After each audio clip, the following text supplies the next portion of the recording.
তো নমস্কার, আমি একজন ভূতনির স্থায়ী বাসিন্দা বলছি। আমার ফেসবুক পেজ আর ইউটিউব থেকে আপনাদের কাছে আমি একটা ভূতনির খবর পৌঁছে দিতে চাইছি যে ভূতনিতে 2024 সাল থেকে যে বন্যা হচ্ছে, 2024 সালে একটা বন্যা হয়েছে, 2025 সালে বন্যা হয়েছে। তো 2024 সালের বন্যাটাও ছিল সরকার দ্বারা একটা সরকার দ্বারা একটা যে সরকার নিজের মনে এই বন্যাটাকে করার চেষ্টা করেছে। 2025 সালেও ঠিক সেরকমই হয়েছে। বাংলার মুখ্যমন্ত্রী যে টিএমসি দল রয়েছে তার সকল নেতা নেত্রীগণ ভূতনির মধ্যে 2025 সালেও জেনে বুঝে এই বন্যাটা করিয়েছে। বন্যাতে যে 2024 সালে বন্যা হয়েছিল, ভূতনিতে যে 24 সালে বন্যা হয়েছিল, সেই বন্যাটা আমাদের বাংলার যে সেচ মন্ত্রী রয়েছে সাবিনা ইয়াসমিন, তাকে বলা হয়েছিল যে বন্যা 2024 সালের যে বন্যাটা রয়েছে সেটাকে যাতে জাতীয় বন্যা হিসাবে ঘোষণা করে। কিন্তু সে ভূতনিতে কোনো বন্যা হয়নি বলে তিনি প্রমাণ করছিল। গোটাই ভূতনিতে 10 থেকে 15টা মানুষ ডুবে মারা গিয়েছিল। ঠিক সেরকমই 2025 সালেও ভূতনিতে যে রবিবারে জল প্রবেশ করেছে ভূতনিতে, সেই জল 2025 সালে 3বার বন্যা সৃষ্টি করেছে। এখন পর্যন্ত এই জল যে দেখতে পাচ্ছেন, এই জলটা 2025 সালের 3য় নম্বর বন্যা। এখন পর্যন্ত ভূতনির গ্রামে গ্রামে কোথাও কোনো সুযোগ সুবিধা নেই।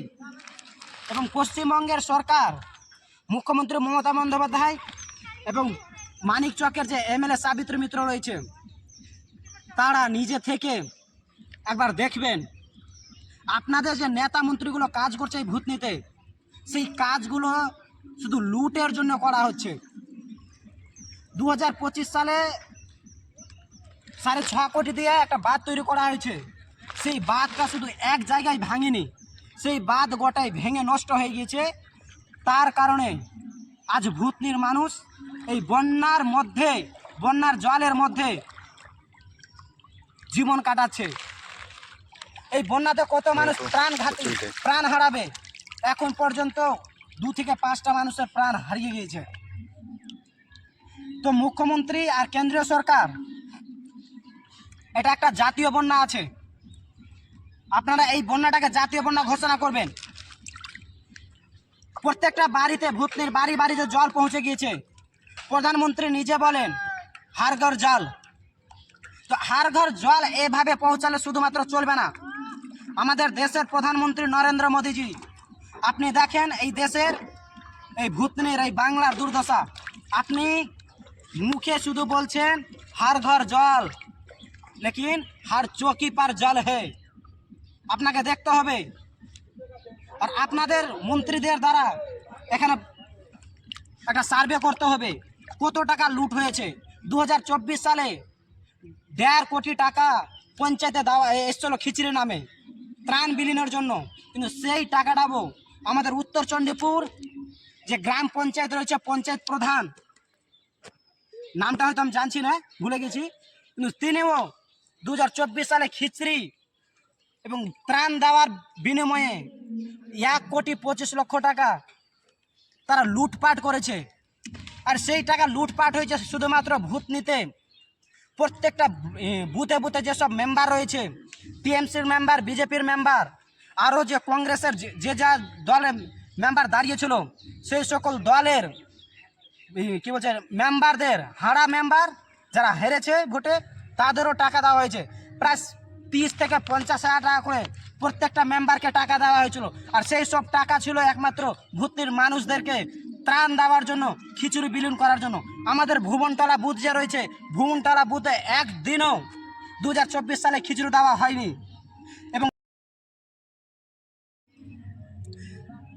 আরও বলতে চাইছি যে সাবিনা ইয়াসমিন, বাংলা সরকার, মানিক রঞ্জন ভূঁইয়া, মুখ্যমন্ত্রী মমতা বন্দ্যোপাধ্যায়, আপনারা এই ভূতনির বন্যাকে একটা জাতীয়, বাংলার মুখ্যমন্ত্রী, কেন্দ্রীয় সরকার প্রধানমন্ত্রী এবং ভারত সরকারের জলসেচ মন্ত্রী, বাংলার জলসেচ মন্ত্রী সাবিনা ইয়াসমিন, মানসরঞ্জন ভূঁইয়া, আপনাদের বলছি আপনারা ভোট নিতে আসেন। 2024 সালের মতো যাতে সাবিনা ইয়াসমিন আবার না বলে যে ভোট নিতে কোনো বন্যা হয়নি। 2025 সালের বন্যাকে যাতে জাতীয় বন্যা হিসাবে ঘোষণা করা হয়, এটা জলসেচ মন্ত্রী পশ্চিমবঙ্গেরকে দেখতে হবে।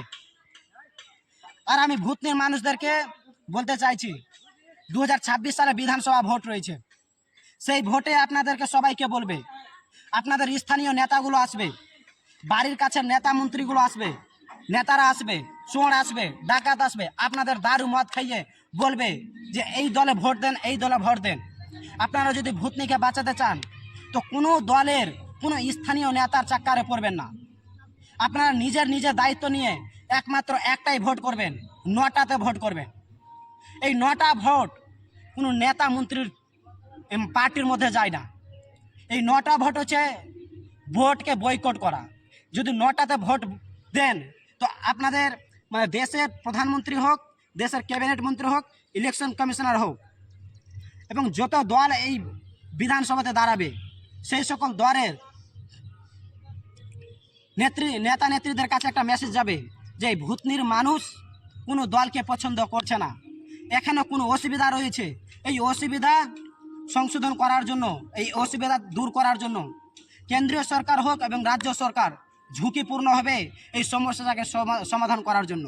তাই আপনারা কোনো দলের চাক্কারে পড়বেন না, না বিজেপি, না টিএমসি, না কংগ্রেস, সিপিএম, কাউকে ভোট দেবেন না। যতদিন ভূতনির সমস্যার সমাধান হচ্ছে না, কোনো দলের নিয়ে মাথা নড়ানড়ি করবেন না, শুধুমাত্র 9টাতে ভোট দেবেন। আর কারো কাছে একটা ত্রিপালের বিনিময়ে, এক বোতল দারুর বিনিময়ে, আর একটা মুরগার বিনিময়ে, মাংসের বিনিময়ে কেউ ভোট দেবেন না। যদি 2026 সালে ভোট হওয়ার আগে কিংবা পরে যদি ভূতনিতে আবার বাঁধ নির্মাণ করতে চাই, সেই বাঁধটাকে বয়কট করতে হবে। ভূতনির একটাই উপায় আছে বাঁচার, ভূতনিতে যাতে জল প্রবেশ না করে তার একটাই উপায় আছে কি,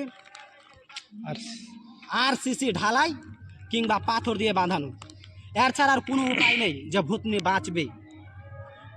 মাটির বস্তা দিয়ে বাঁধা মাটিকে মাটি দিয়ে থামানো যায় না, মাটি দিয়ে জল থামানো যায় না, মাটি দিয়ে জল থামানো যায় না। তাই আপনারা ভোট বয়কট করেন, ভোট বয়কট করেন না বিজেপি, টিএমসি, কংগ্রেস, সিপিএম, কাউকে ভোট না। ভোট পর শুধু 9টাতে ভোট দেবেন। বাই, আপনারা ভালো থাকবেন, সুখে থাকবেন, বন্যা থেকে সবাই সাবধানে থাকবেন। নমস্কার।